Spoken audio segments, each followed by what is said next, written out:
το λόγο στον Ozdil Nami. Dear Ozdil, of course, you didn't have the chance to follow exactly what we were talking about during the presentation of Pavlos Pavlou, president of OPEK. Everything is related to what we can do as Greek Cypriot community in order to keep the hope alive until the presidential elections among the Greek Cypriot community. We will fight, we will struggle in order to have an alternative proposal as a candidate for the elections, for the presidential elections, in order to work hard and bring the Cyprus issue back on track where it has been left 4 years ago. We will try to do our utmost to keep close contact with the Turkish Cypriot community and broaden the channels of communication between the two communities and the European Union. We'd like to hear from you, your personal touch on what is the state of play and how we can work and think in the coming months, in the coming period, in order to see a way out of this messy situation created during the last 4 years. Ozdil Nami, the floor is yours. Thank you very much. Is my voice coming all right? Very good, yes. Very good. Please allow me to start by saluting the General Assembly of OPEC. I am honored to be invited to say a few words to your group. It's always a pleasure to meet you, even if it is just online for the time being still. And we hope that things will get back to normal and we get together and discuss all these issues face to face in the near future. I understand the crossings will be much easier to cross without the tests and all the bureaucracy from now on. So I am hoping that we will have increased cooperation in the coming days. Now, tonight is a special night. In an hour or so, our leaders are going to have a lunch, I think, with the Secretary General. So we don't know what will be the outcome of that meeting. Nobody has big expectations, that's for sure. But let's hope that they surprise us and they come back to their common senses and realize the dangerous path that they have put our island on. And as you said, put things back on track. But I have to say this with the huge reservations, because we know the performance of Mr. Anastasiadis, we know the mind frame of Mr. Tatar, and these two leaders, unfortunately, will not be able to put things back on track. This is just for the record. My expectation from today's meeting is that the Secretary General will not concentrate too much on reinitiating talks to achieve a comprehensive settlement.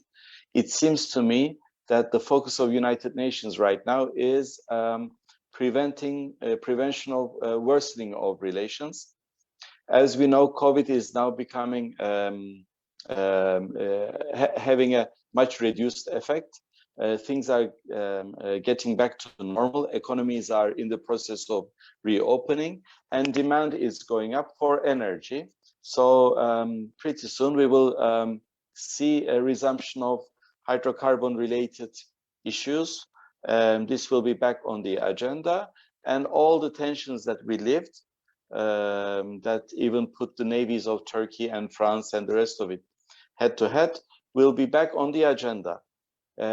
In my view, right now, that is a top priority of UN Secretary General, to prevent the repetition of the past tensions, and which potentially can become even worse.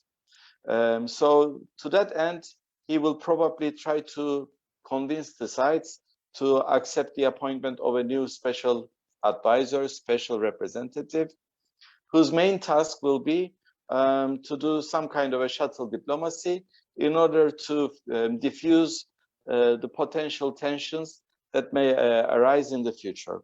Again, this won't be a task for the resumption of the talks from where they were left off. I think the general feeling is that just resuming the negotiations from where they were left off will not be able to get us anywhere. First of all, it is clear that the Turkish side will never accept this. They tied themselves into that position strictly. They don't have faith that such a path will take us to a comprehensive solution, and it will be a prolongation of the status quo. This is the general, well-established belief within the Turkish diplomacy and political thinking right now. So the challenge is, how do we convince mainly Turkey that this time the process is serious? Unless we can find the formula to convince Turkey on that, they will not backtrack from their current stated position that a solution can only be based on a two-state solution. So this is both good news and bad news. The bad news is that this two-state solution policy is going to stay with us in the foreseeable future, and meaningful negotiations will not be resuming easily. The good news is, if we can find a way to structure the new negotiations in a way that will lead to a solution one way or the other, then this will actually make Turkey to rethink their current stated position. So the challenge of United Nations and everybody right now is, how do we go about doing that? A lot of work needs to be done. I am glad that Jane Hollut's mandate has not been renewed. She was a disaster, frankly speaking. She took the process from its near completion and left it in total ruins. So I am hoping that the new UN involvement will be much more result-oriented and break away from the past established practices. To sum up, I think during this time, there are things that people who are interested in a comprehensive solution can do in order to prepare people to put more pressure on the political leadership to deliver such a result-oriented new negotiating process.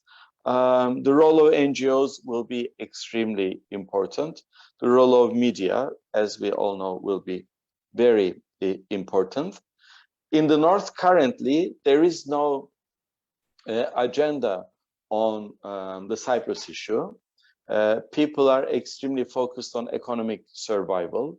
There is almost zero belief that in the coming 3-4 years, a meaningful process can be established. So there's huge disbelief, which is working against political parties like CTP and TDP. And this is a huge challenge. To overcome this huge challenge, we have to inject credible expectation that actually there is a path that can lead to a solution. And on that, I think political parties on both sides of the island who believe in this vision should establish a deepening cooperation. There is a lot that needs to be done. On the face of it, we support each other. I can give you the example of AKEL and CTP, but in reality, the cooperation is extremely limited. We are not producing common thinking. We don't see eye to eye on still on many issues. I don't know whether Tomazos Celebi's video was seen by the participants tonight yet. but Kyriakos was kind enough to share with me an executive summary of that. And from what I have read, it is clear that there is a lot that needs to be done, even between CTP and AKEL, on how we construct a way forward to reach a solution. In a single sentence, the main difference is AKEL keeps saying, just like many others, that we need to resume negotiations from where they were left off, respecting all the agreements on convergences that have already been achieved, and then finish the process. Whereas CTP is saying that no, that's not enough. We have to have a negotiating process that will be guaranteed to end the Cyprus issue. Unless we have that, there is no point in resuming negotiations just for the sake of resuming negotiations. So a lot needs to be done. Without losing our spirit, we have to keep on working for it. You mentioned the EU. I believe EU is performing in a very disappointing manner. They could have played a much stronger role in keeping the two sides together, to remind everyone that all of Cyprus is within the European Union, and to make that idea felt on both sides of the island. Right now, almost all technical assistance to North is suspended, and huge gaps still exist. So we have to work on that as well. I think I will stop there. And again, I wish the best to the OPEK's General Assembly. And I fully support, of course, all our future cooperation. Thank you very much. Many thanks, Ozdil, Nami, for your remarks. We will keep on working together. We will try to find ways to bridge the views. Political parties, of course, have a crucial role to play in the coming months. We have our own homework. As you understand, the presentation of Pavlos beforehand was related to what we can do in order to have a progressive government, a Greek Cypriot leader, a president who can lead the efforts back again towards the solution. Many thanks. Thank you for your participation. Thank you for having me. Yeah. Thank you My very much. best regards to all the participants. Thank you. Thank Bye-bye. you. Bye-bye.